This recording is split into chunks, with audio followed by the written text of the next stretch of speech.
Assalamualaikum warahmatullahi wabarakatuh. Halo semuanya, perkenalkan nama saya Nanda Yani Katami dengan NIM 06101282270038. Saya dari kelas B Indralaya, Fakultas Keguruan dan Ilmu Pendidikan, Program Studi Pendidikan Kimia, Universitas Sriwijaya.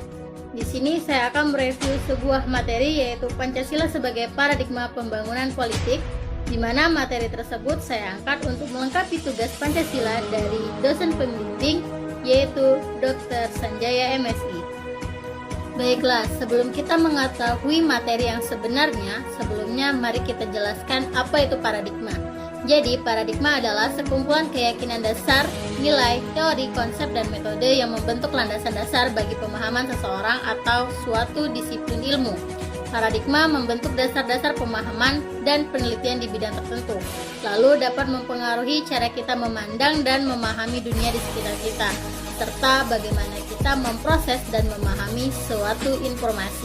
Oke, baiklah, selanjutnya yaitu pembahasan tentang jenis-jenis paradigma. Dari sumber yang saya baca di internet, paradigma ini memiliki 7 jenis. Yang pertama yaitu paradigma positivistik. Paradigma ini berfokus pada pengamatan dan pengukuran secara ilmiah untuk mencari kebenaran yang objektif.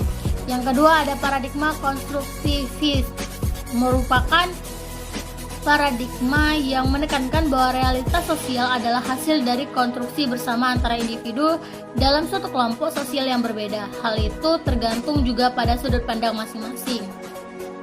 Yang ketiga ada paradigma interpretatif. Jenis paradigma ini merupakan paradigma yang memahami realitas sosial sebagai hasil dari interpretasi makna yang diberikan oleh individu dan kelompok. Yang keempat ada paradigma kritis. Sesuai namanya, paradigma ini mengkritisi tentang kekuasaan dan struktur sosial yang ada, dengan tujuan untuk mencari keadilan sosial dan pembebasan.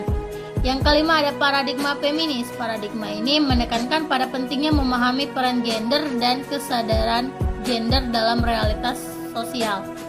Yang keenam ada paradigma postmodern. Jenis paradigma ini merupakan paradigma yang menekankan bahwa realitas sosial adalah konstruksi sosial dan tidak ada kebenaran atau makna yang objektif. Dan yang ketujuh atau yang terakhir ialah paradigma sistematik. Jenis paradigma yang terakhir adalah sistematik, yang mana paradigma ini memandang realitas sosial sebagai sistem yang kompleks dan saling terkait dengan pengaruh timbal balik antara elemen. Baiklah, selanjutnya yaitu Pancasila sebagai paradigma pembangunan politik. Dalam politik di Indonesia, individu ditempatkan bukan hanya sebagai objek, tetapi juga sebagai subjek politik, dengan Pancasila sebagai landasannya. Pancasila sebagai landasan dalam pembangunan politik bertolak belakang dari kodrat manusia. Oleh sebab itu, pembangunan politik harus dapat meningkatkan harkat dan martabat seorang manusia.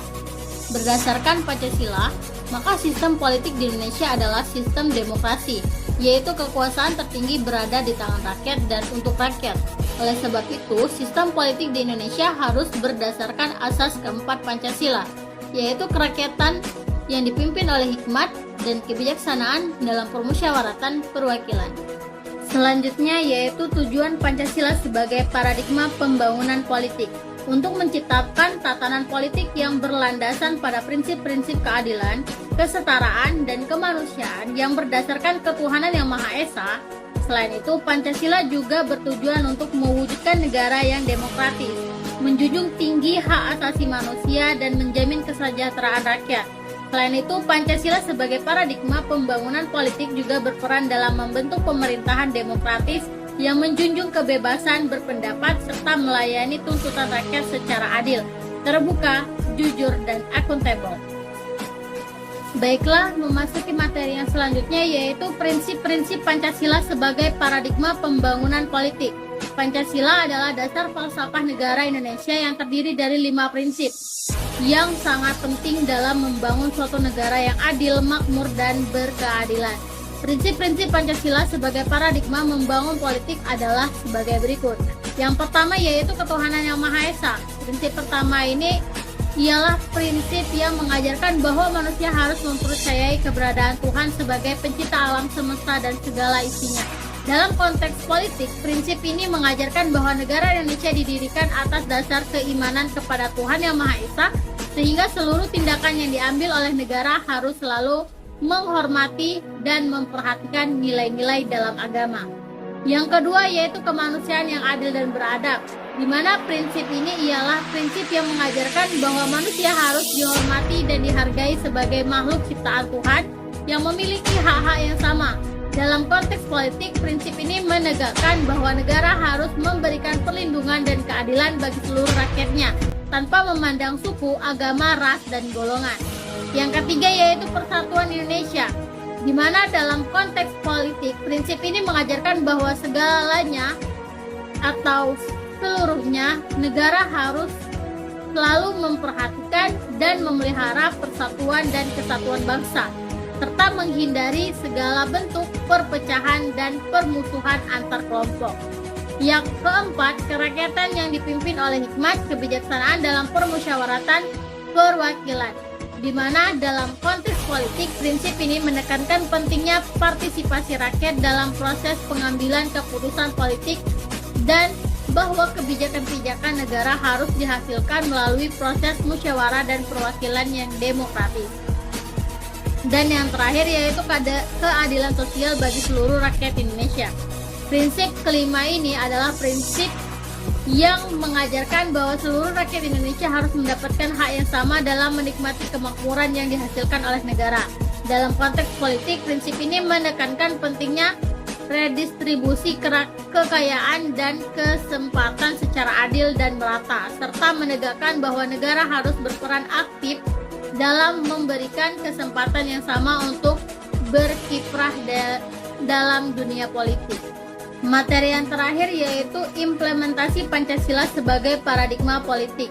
Yang pertama, sistem politik negara harus berdasarkan pada tuntutan hak dasar kemanusiaan.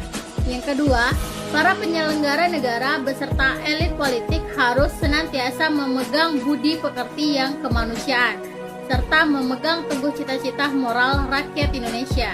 Yang ketiga, memposisikan rakyat Indonesia sebagai subjek dalam kehidupan politik dan tidak hanya sekedar menjadikannya sebagai objek politik penguasa semata.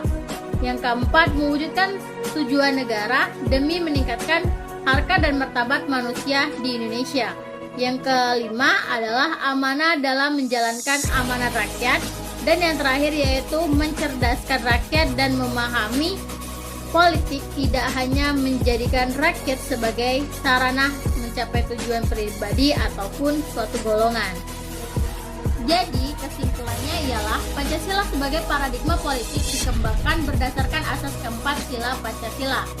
Dan dalam politik Pancasila memiliki tujuan yang amat sangat penting, yaitu mewujudkan negara yang demokratis, menjunjung tinggi hak asasi manusia, dan menjamin kesejahteraan rakyat. Selain itu, Pancasila sebagai paradigma pembangunan politik juga berperan dalam membentuk pemerintahan yang demokratis, yang menjunjung kebebasan berpendapat serta melayani tuntutan rakyat secara adil, terbuka, jujur, dan akuntabel. Itulah